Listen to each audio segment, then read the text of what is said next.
Vamos a elevar una oración a Dios para adentrarnos a la continuación del estudio del Evangelio de San Lucas, y nos quedamos en la parte donde Zacarías profetiza lleno del Espíritu Santo después de que recupere el habla. Vamos a orar. Padre eterno, todopoderoso, muchas gracias por la oportunidad de la vida, y sabemos que aún nos queda camino por recorrer hasta que la muerte llegue a nosotros, y así podamos pasar a tu presencia o hasta que tú regreses, Señor. Por ahora, te pido que tu Santo Espíritu nos guíe a toda verdad y que tu palabra sea predicada humildemente, Señor, y edifique la vida de todo aquel que va a escucharla. Muchas gracias, Señor, por esta oportunidad. Reconozco que no soy un erudito, que no soy un maestro en griego ni en hebreo. Soy un simple creyente, hermano en la fe, que desea humildemente transmitir lo que la Biblia dice. Ayúdanos y danos entendimiento. En el nombre de Jesús. Amén y amén. Bueno, bien, amados hermanos. Bueno, ¿qué hemos visto hasta el momento? Ya hemos visto la dedicatoria que Lucas hace a Teófilo. Vimos el anuncio del nacimiento de Juan, el anuncio del nacimiento de Jesús. Después vimos cómo María visita a Elizabeth. Y después vemos cuando sucede el nacimiento de Juan el Bautista. Y esa fue la última parte de lo que hemos estado viendo, ¿cierto? El nacimiento de Juan el Bautista. Y lo vamos a leer nada más. Bueno, más que leerlo, voy a hacer un resumen pronto. Miramos, ¿verdad?, que a los 8 días después de haber nacido, el niño fue circuncidado, ¿sí? Y después se le preguntó a la madre cómo habría de llamarse el niño, y ella dijo Juan. Y ellos dijeron, ¿por qué Juan? No hay nadie que se llame Juan en tu parentela. Entonces le fueron a preguntar a Zacarías, y él pidió una tablilla, y escribió en esa tablilla el nombre de su hijo que le había nacido. Y escribió Juan, que Juan es un hombre. Entonces todos se sorprendieron, ¿verdad? En ese momento, cuando la gente se maravillaba, bueno, dice que fue abierta su boca y suelta su lengua, y habló, dice, bendiciendo a Dios, o sea, glorificándolo. Ajá. Dice, todos se llenaron de temor, todos sus vecinos, y en todas las montañas de Judea se divulgaron todas estas cosas. Y todos los que oían las guardaban, y todos los que oían estas cosas las guardaban en su corazón, diciendo, ¿quién pues será este niño?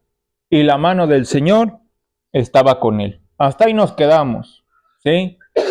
Ahora vamos a entrar a los versículos donde dice profecía de Zacarías, que es del versículo 67 hasta el versículo 79, la profecía que hace Zacarías, ¿sí? Pero vamos a empezar con los primeros 5 versículos. Repita después de mí las palabras. Dice, y Zacarías su padre fue lleno del Espíritu Santo y profetizó diciendo, bendito el Señor Dios de Israel, que ha visitado y redimido a su pueblo, y nos levantó un poderoso Salvador en la casa de David su siervo, como habló por boca de sus santos, profetas que fueron desde el principio, salvación de nuestros enemigos y de la mano de todos los que nos aborrecieron. Hasta ahí.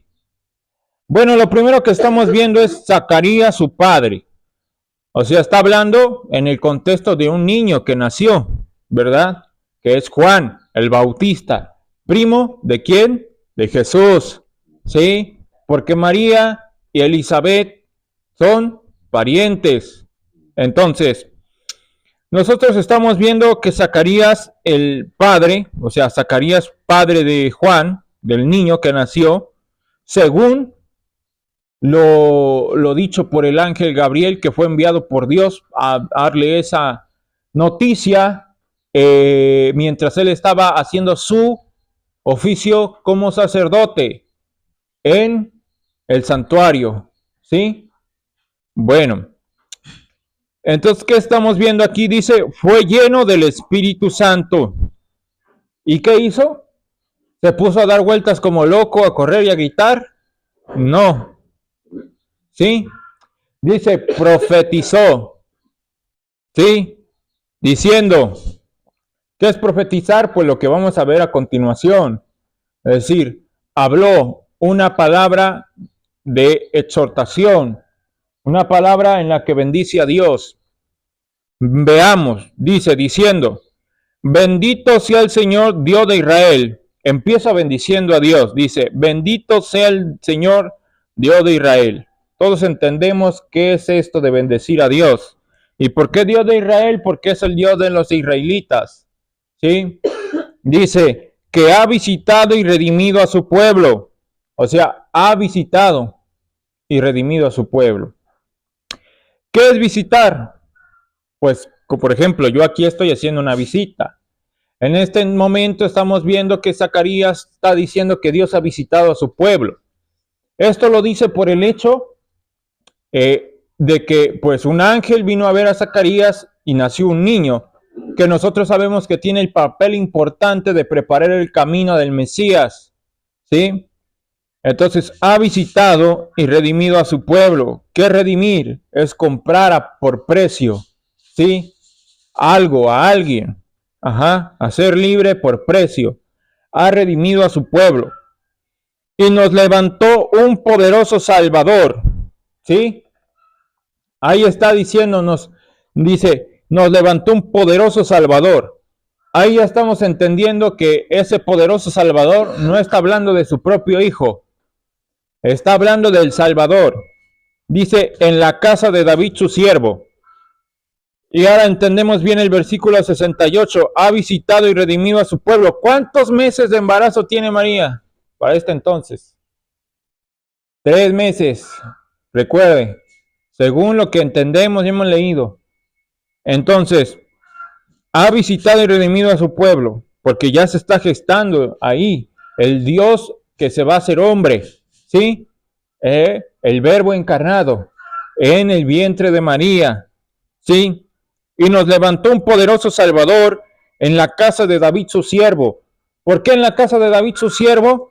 Porque al rey David le fue dada la promesa que de él nacería su hijo, un descendiente de su sangre, que tendría un reino inconmovible, inmutable, un cetro de equidad eterno, un reino eterno, un trono estable y eterno. Por eso, en la casa de David su siervo, dice, como habló por boca de sus santos profetas, que fueron desde el principio. Sí, entonces dice aquí pues que los santos profetas de Dios hablaron palabra que Dios les dio, sí, desde el principio, o sea, desde el comienzo del pueblo, sí, lo que dijeron. Y para eso tenemos que ir al Antiguo Testamento y ver todas las profecías mesiánicas, porque hay profecías mesiánicas. Sería mucho estudiarlas ahora, pero bien, ¿qué es lo que anunciaron? Dice, salvación de nuestros enemigos. Sí, es la salvación de sus enemigos. Dice, y de la mano de todos los que nos aborrecieron. Muchos a través del tiempo han aborrecido al pueblo judío por motivos equivocados o simplemente por cuestiones históricas o es así, ¿no? Pues nosotros sabemos, ¿verdad?, que en las escrituras vamos a encontrar que muchos pueblos no querían a los judíos. También podemos ver cómo a veces eran esclavizados por sus enemigos. También conocemos la Segunda Guerra Mundial, ¿no? Donde muchos judíos sufrieron una matanza terrible. ¿No es así? ¿Sí? Sí sabían, ¿no? Que fueron calcinados en hornos de fuego. Sí los metieron, experimentaron con ellos, con gas venenoso y gases para matarlos. Y mucha de la medicina que hoy tenemos es porque pues experimentaron con judíos y con prisioneros de guerra. Es cruel, ¿sí? Pero así sucedió. También hoy en día vemos que pues los de Hamas no quieren a los judíos.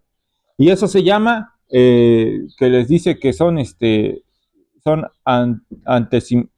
antisemitas, o sea que no quieren a los judíos, ese es el término, antisemita, hay gente que los aborrece, que no los quiere. Ajá. Bueno, entonces dice, salvación de nuestros enemigos y de la mano de todos los que nos aborrecieron. Dice, ahora sí, otros 5 versículos, dice, voy a leer los 5 versículos siguientes. Repita conmigo. Para hacer misericordia con nuestros padres y acordándose de su santo pacto, del juramento que hizo a Abraham nuestro padre, que nos había de conceder que librado de nuestros enemigos, sin temor le serviríamos en la santidad y en justicia delante de él todos nuestros días. Ok, estamos viendo aquí cómo dice él, bendito sea el Señor de Israel, exalta a Dios. Recuerda que los profetas, los santos profetas de Dios hablaron cosas desde un principio que hablaban de salvación, de liberación, de victoria sobre los enemigos de Israel. ¿Sí? Y dice, ¿para qué? Dice el versículo, para hacer misericordia con nuestros padres y acordarse de su santo pacto. Porque Dios hizo pactos con Abraham, ¿sí? Y ese pacto lo hizo con Isaac, con Jacob, y ese pacto lo hizo con el pueblo. ¿Se acuerda cuando estábamos estudiando la Santa Cena y dijimos cómo es que Moisés roció con la sangre del carnero al pueblo y dijo, esta es la sangre del pacto? ¿Sí recuerdan? Bueno, ahí hubo un pacto. Bueno, entonces, según el pacto que Dios hizo con Abraham, sí, porque dice, del juramento que hizo Abraham nuestro padre, que nos había de conceder, sí, dice que, librado de nuestros enemigos, sin temor le serviríamos. Dios le prometió a Abraham que su pueblo, que ellos habrían de ver descendencia. ¿Qué pasó? ¿Se le ofrece algo? ¿A Austerberto? Al albañil o al señor de la casa.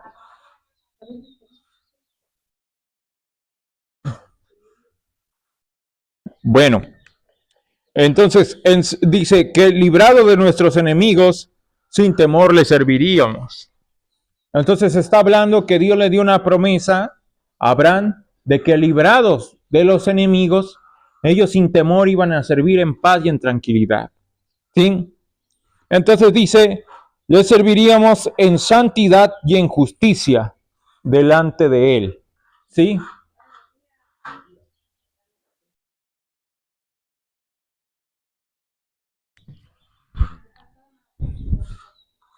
Bueno, en santidad y en justicia delante de él. ¿Qué es santidad? Pues es pureza, es ser limpio, es apartado de aquello que contamina al hombre, de las concupiscencias, ¿sí? Malvadas. Bueno, toda concupiscencia es terrenal.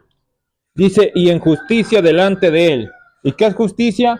Pues es hacer lo recto, conducirse correctamente, no agraviar al pobre, no hacerle mal al que lo necesita, no tener una balanza falsa, ¿sí? Es hacer bien las cosas. ¿Cuánta gente no demanda justicia hoy en nuestros tiempos? ¿Y cuánta gente sufre injusticia en los tribunales?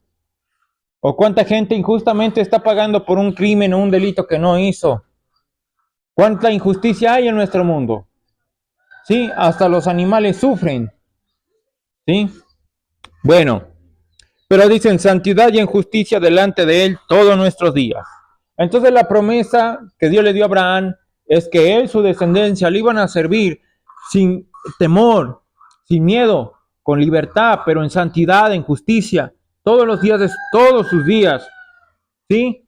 En tranquilidad, sin que haya enemigos que puedan poner servidumbre sobre ellos, o sea, que sean esclavos.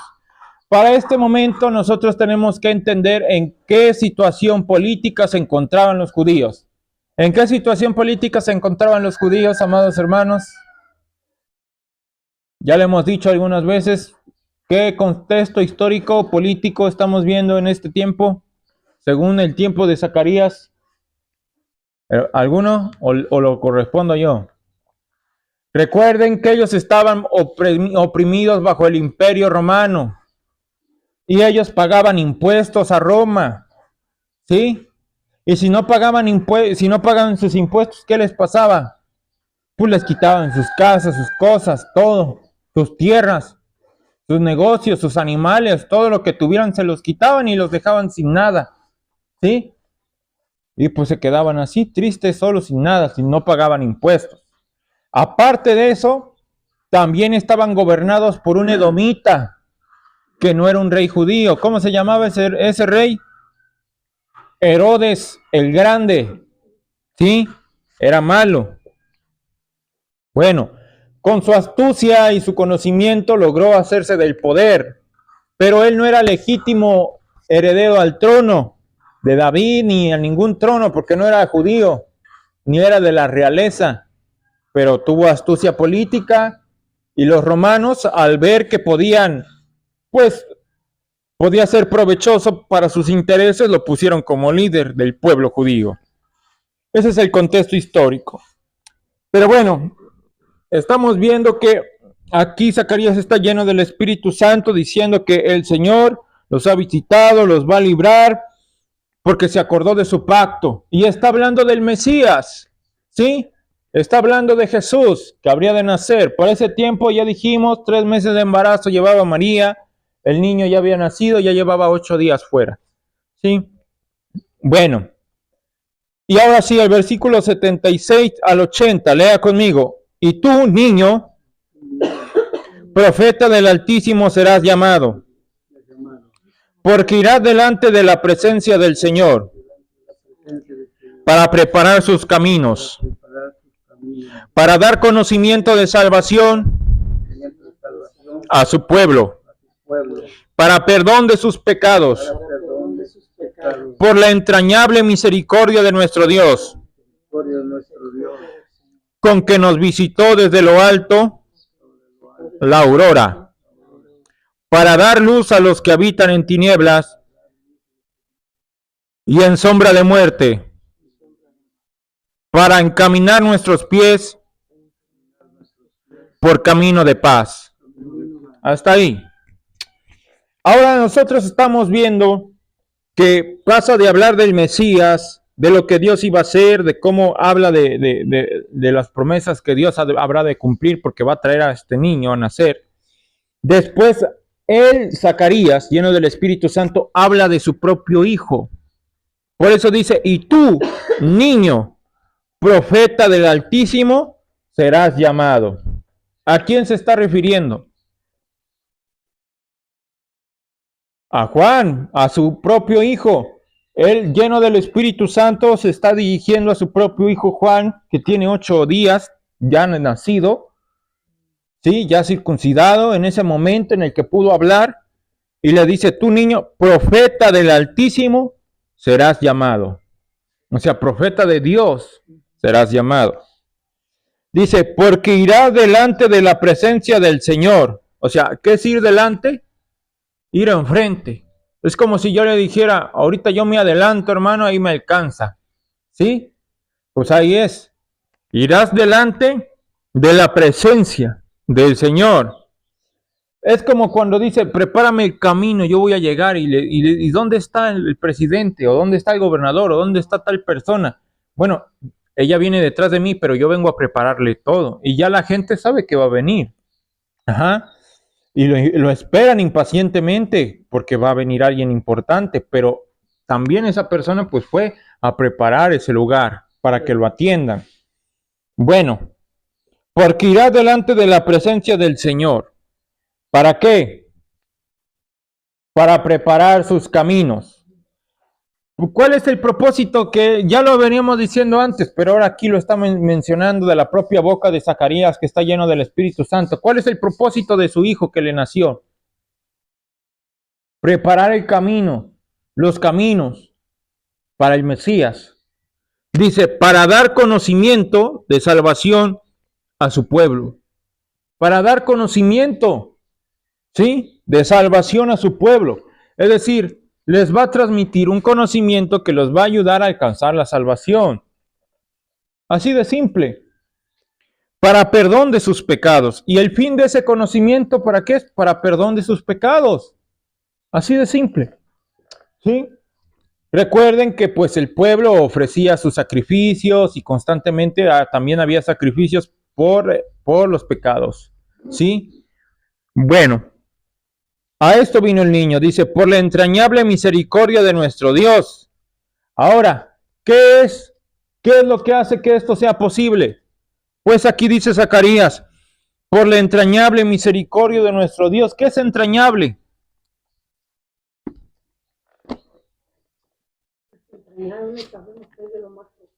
Exacto, lo más profundo. Ahora, cuando dicen ámense desde las entrañas, bueno, es que en ese tiempo, amados hermanos, se creía o se pensaba, según lo escuché del pastor Mario Vega en una de sus predicaciones, y espero no equivocarme, pero lo que entendí es que en ese tiempo, bueno, hoy en día sabemos, ¿verdad? Porque la medicina está más avanzada, que lo que hace que uno esté vivo es porque el corazón está latiendo.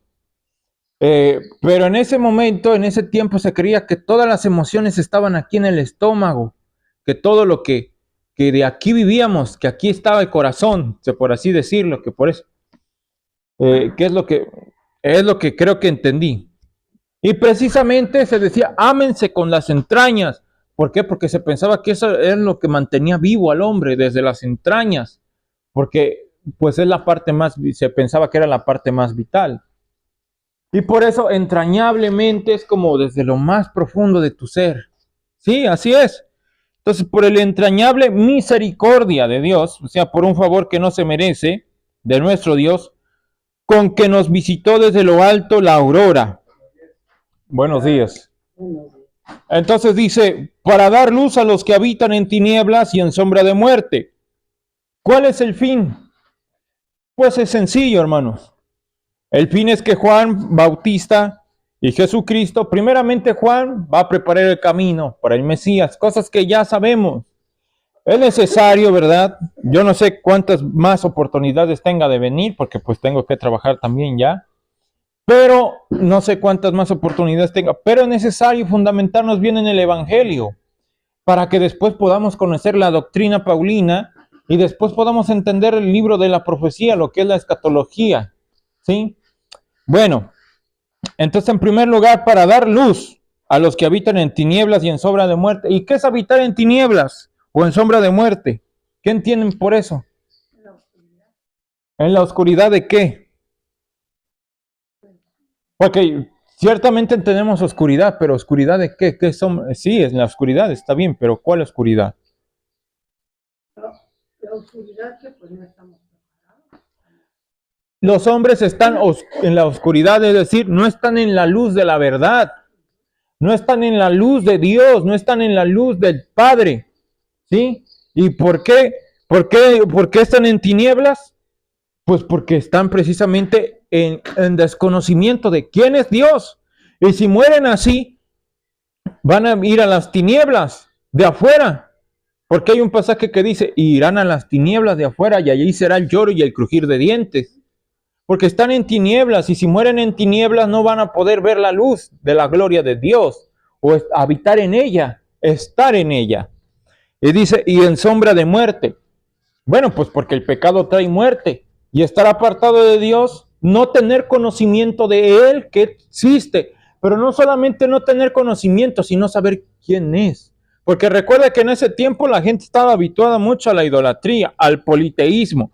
Creían en muchos dioses. Y pues había judíos que se habían apartado, supongo yo, había judíos que también dejaron su fe y se fueron tras de pues el politeísmo y abrazaron otros dioses, ¿sí? Y había judíos que pues esperaban la promesa, pero aunque sabían de Dios, no lo conocían, oyeron de él, pero no lo conocían. Y eso lo vamos a ver más adelante, porque de los que según son maestros de la ley, Jesucristo les dice, vosotros sois de vuestro padre el diablo. Y eso que eran maestros de la ley, vamos a decir, maestros de la Biblia. Bueno, dice, para encaminar nuestros pies por camino de paz. ¿Sí? ¿Cuál es el fin? Encaminar nuestros pies en caminos de paz. O sea, ¿en paz para con quién? Pues para con Dios, para con los hombres, para con los demás, en paz. ¿Sí? Porque hay caminos que a Dios no le agradan que el hombre tome. Y hay caminos que a Dios le agrada que el hombre tome. Porque hay caminos que, dice, parecen buenos, pero su final son caminos de muerte. ¿Sí? Entonces, hay caminos en los que Dios le gusta ver lo que hacemos, en cómo andamos y dónde vamos. Pero hay caminos a los que Dios no le agrada. ¿Sí? A donde nuestros pies van. No le gusta. Bueno, y ya por último el versículo 80 dice, y el niño crecía y se fortalecía en espíritu. Entonces, ¿qué estaba pasando con el niño? Ahí terminó la profecía de Juan en el versículo 79. Habla primero de las promesas de Dios, bendice a Dios, habla del Mesías, de la promesa que se le dio a David, de lo que dijeron los profetas, de la misericordia que Dios hizo a través de Abraham, del pacto, y de cómo es que los va a librar de sus enemigos para servirle a él. Después habla de Juan, su hijo, que va a ser llamado profeta del Altísimo, que vino para preparar el camino, para dar conocimiento de salvación, para perdón de pecados.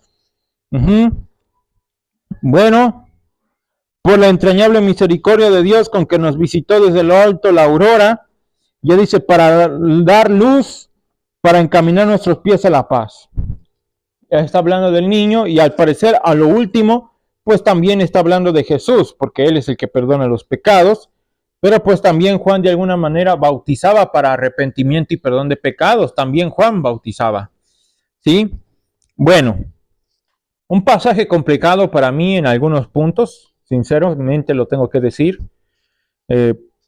pero pues entendemos lo práctico. Zacarías está hablando del Mesías, de las promesas de Dios y de Juan Bautista.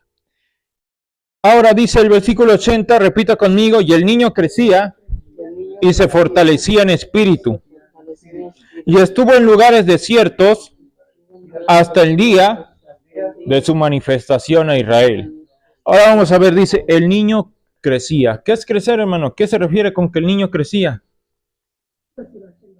Pues iba, exacto, o sea, pues pasó de ser un niño, bueno, de un bebé a ser un niño, de un niño a ser joven, adolescente, joven y hasta que se hizo hombre, ¿sí? Pues el niño crecía, o sea, no se quedó ahí chiquito, ¿sí? También lo mismo dice con Jesucristo, el niño crecía, lo mismo dice con Jesús. Entonces yo no sé por qué la manía de la gente idólatra de decir, pues el niño Jesús.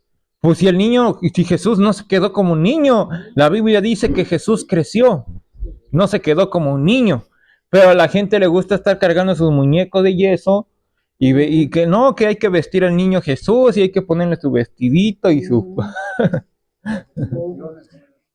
y piensan que, exacto, y con eso piensan que están agradando a Dios o que están haciendo algo bueno, algo justo, algo santo, pero a la luz de las escrituras, eso es pecado, a Dios no le agrada, ese es un camino que a Dios no le agrada, porque Él quiere que conozcamos a Jesús verdadero, y el Jesús verdadero lo conocemos a través de las escrituras, y la escritura dice que Jesús está vivo y resucitó, no que es un muñequito que tenemos que andar vistiendo. Y la Biblia tampoco dice que vistamos un muñeco y que le recemos y que le cantemos canciones de cuna.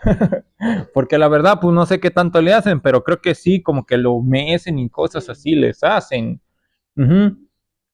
Y eso lo sé porque pues en Navidad cuando hacen posadas, alguna vez fui yo cuando estaba más niño por los dulces, pues. Y sí, que hay que mecer al niño y se lo pasaban uno, se lo pasaba al otro y ya le daban su beso. No, hermano, es idolatría. Ese muñeco siempre es niño, no crece, ¿verdad? Siempre lo están... Exacto. No crece y no va a crecer, pues es yeso. Se rompe y todavía lo van a arreglar. ¿Sí? Sí, se rompen y lo van a Pero es negocio. tocar. Eso es negocio, hermano. Y Dios, ¿cuándo lo van a romper y lo van a retocar? Ajá, entonces, pues es un negocio. La gente gana dinero de la idolatría. ¿Creen? Así es, hermano. Los muñequitos de barro, dijera. Sí, pues es que así es, pues. A veces se ofende, pero... Sí. Entonces dice, el niño crecía. O sea, Juan Bautista no se quedó así, creció. Dice, y se fortalecía en espíritu. Es decir, espiritualmente era más fuerte.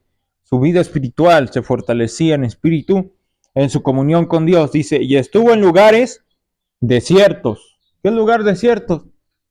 Pues ahí había desiertos, hermano. Ahí en ese lugar había zonas en las que pues era puro desierto. Y andaba ahí, dice, en cuevas vivía. Sí, estaba ahí el niño. A saber cómo es que se le ocurrió estar así, pero bueno, así lo hizo, ¿eh? Así lo hizo. En lugares desiertos. Dice, hasta el día de su manifestación en Israel. O sea, que estuvo ahí hasta el momento en que dice, ya todo lo que tenía que hacer, ahora ya voy a manifestarme, o sea, a mostrarme al pueblo. Y ahora sí van a saber a qué vine, cuál es el propósito, la causa. Y vemos su ministerio, ¿verdad? Él inicia su ministerio primero que Jesucristo, y por eso es que Jesús, cuando ve a Juan Bautista, pues es bautizado por él. Pero eso lo vamos a ver mucho más adelante. Yo luego a veces me pongo a analizar, pues digo, la vida de Juan Bautista es como diferente a toda persona. Él se fue al desierto, como dice la escritura, él vestía con piel de camello. Él comía miel silvestre. No era como nosotros que vestíamos comúnmente ropa, o convivimos con los demás, y él así lo narra. Sí, así.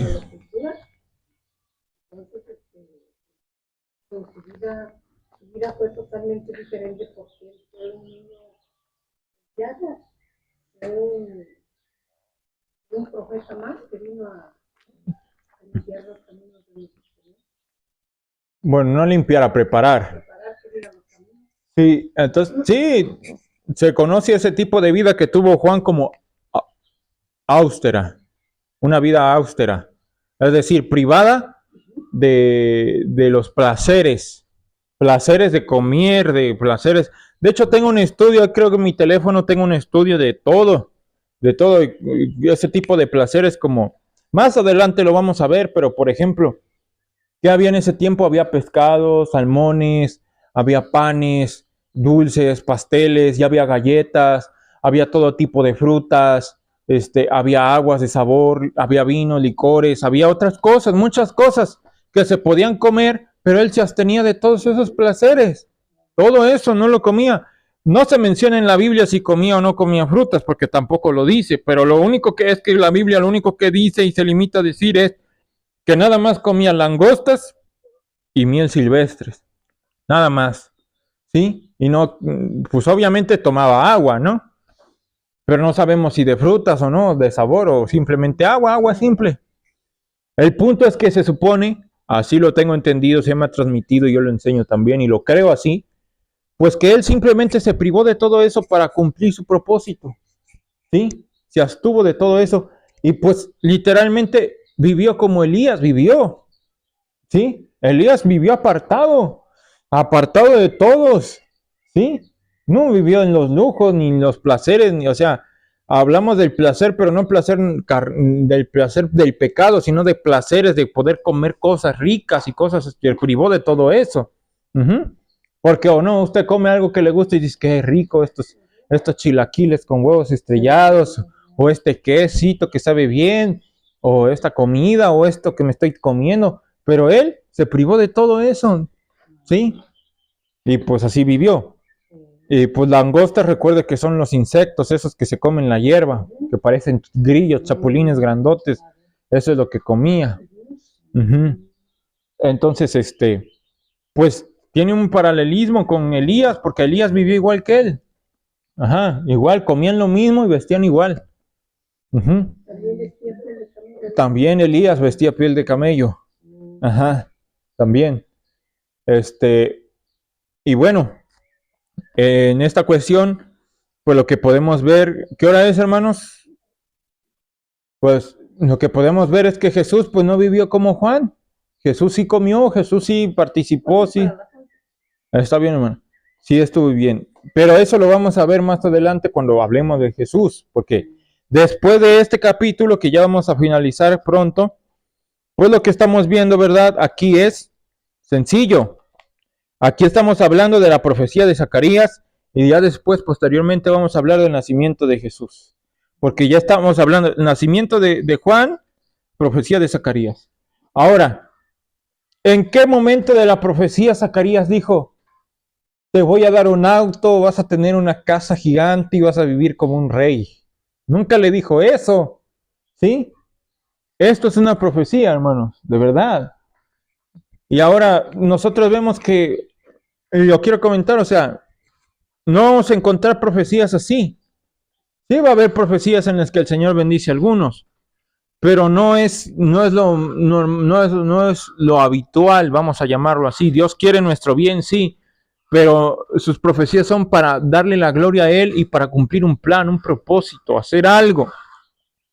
No como esos falsos profetas que andan profetizando que les van a regalar Lamborghinis y BMWs y carros de lujo.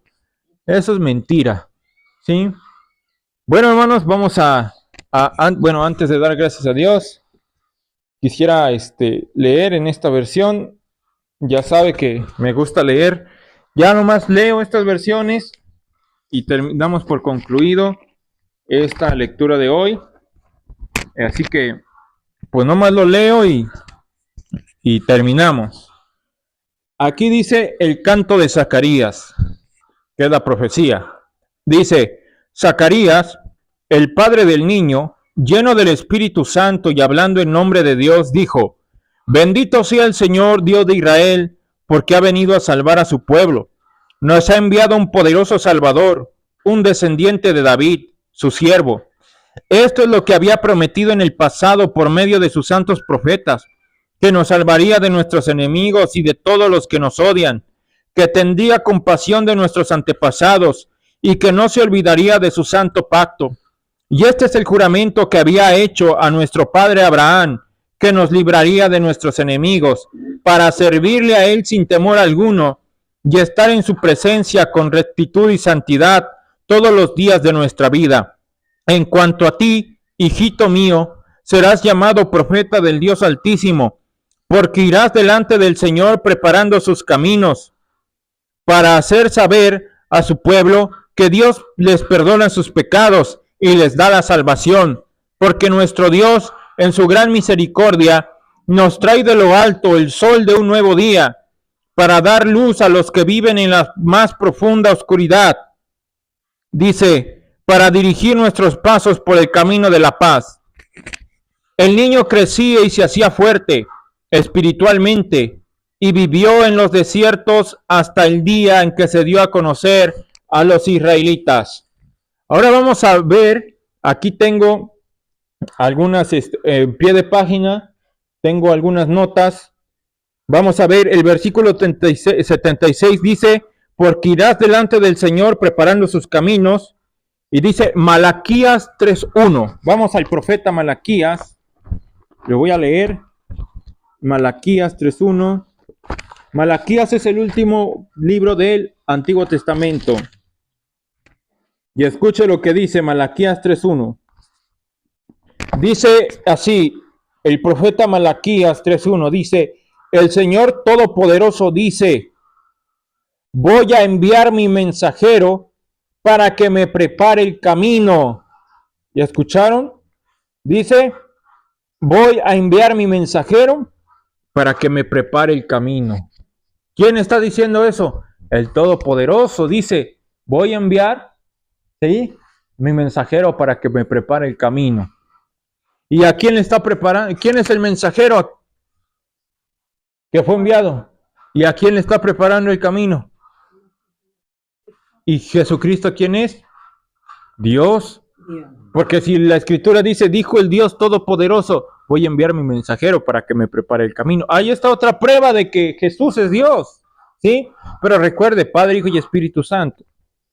¿No? Creemos en la Trinidad.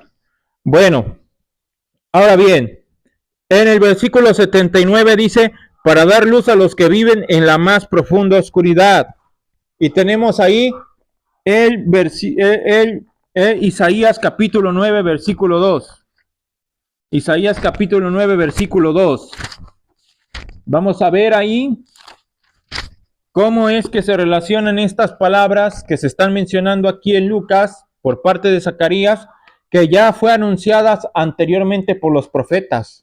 Y aquí ya vimos que Malaquías dijo eso que Zacarías está diciendo y se está cumpliendo. El niño va a preparar el camino. ¿Sí? Y ahora vamos a ver lo que dice Isaías 9:2. Dice, el pueblo que andaba en la oscuridad vio una gran luz. Una luz ha brillado para los que vivían en tinieblas. ¿Sí? ¿Y cuál es esa luz que ha brillado? Pues el mensajero va a preparar el camino para el Mesías. ¿Sí? Dice, nos trae de lo alto el sol de un nuevo día para dar luz a los que viven en la más profunda oscuridad. O sea, es Dios mismo quien va a alumbrar a los hombres. Bueno, ahí estamos viendo cómo se cumplen dos profecías, Malaquías 3:1, Isaías 9:2. ¿Sí? Ahora vamos a leer en esta versión, ya la última que traigo para compartir, que saben, tengo más Biblias, pero estas son las que utilizamos.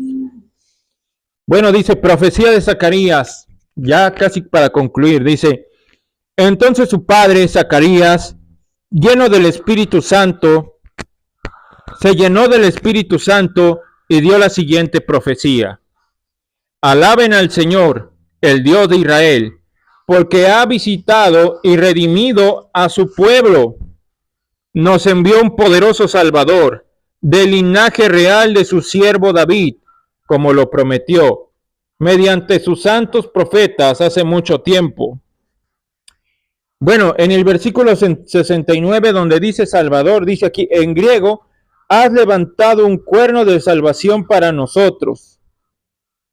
O sea que en vez de Salvador, el original, en griego original, en vez de decir Salvador, dice un cuerno de salvación para nosotros. Pero bueno, el punto aquí es, nos envió un poderoso Salvador del linaje real de su siervo David, como lo prometió mediante sus santos profetas hace mucho tiempo. Dice, ahora seremos rescatados de nuestros enemigos y de todos los que nos odian. Él ha sido misericordioso con nuestros antepasados al recordar su pacto sagrado, el pacto que prometió mediante un juramento a nuestro antepasado Abraham. Hemos sido rescatados de nuestros enemigos para poder servir a Dios sin temor, en santidad y justicia, mientras vivamos. Y tú, mi pequeño hijo, serás llamado profeta del Altísimo, porque prepararás el camino para el Señor. Dirás a su pueblo cómo encontrar la salvación mediante el perdón de sus pecados. Gracias a la tierna misericordia de Dios, desde el cielo, la luz matinal está a punto de brillar entre nosotros. La luz matinal del cielo está a punto de visitarnos, es decir, el Mesías. Jesús es la luz del mundo. ¿Si ha escuchado eso? Él es la luz. Entonces la luz está a punto de visitarnos, ¿sí? De brillar entre nosotros, para dar luz a los que están en oscuridad y en sombra de muerte, y para guiarnos al camino de paz. Todos los que no están en la luz, pues están en ese camino de tinieblas, están en la sombra de muertes. ¿Y quién es el que alumbra? Jesús. ¿Y cómo somos alumbrados nosotros? Por el testimonio de los que lo vieron. ¿Y cuál es el testimonio de los que lo vieron? Por las Escrituras. Y por medio de las Escrituras nosotros alcanzamos luz, luz para salvación, porque pues así podemos conocer su obra. Bueno, Entonces, ya por último, versículo 80 en Nueva Traducción Viviente dice, Juan creció y se fortaleció en espíritu y vivió en el desierto hasta que comenzó su ministerio público en Israel. Bueno, vamos a orar, a dar gracias a Dios. Hoy hemos aprendido algo, eso espero. Este es mi vaso, ¿verdad? No creo nadie se ha servido agua, ni me acuerdo cuando me serví agua. Vamos a orar. Vamos a orar. Padre eterno, gracias por tu palabra, por lo que hoy hemos expuesto y se ha expuesto. Te agradecemos, Señor. Yo quiero seguir aprendiendo más y también quiero que todos los que estamos aquí reunidos sigamos aprendiendo más. Señor, toma el control de lo que va a suceder en nuestras vidas y bendito seas para siempre. A tu nombre la gloria, Señor, en el nombre de Jesús. Amén. Bueno, hermanos, Dios los bendiga.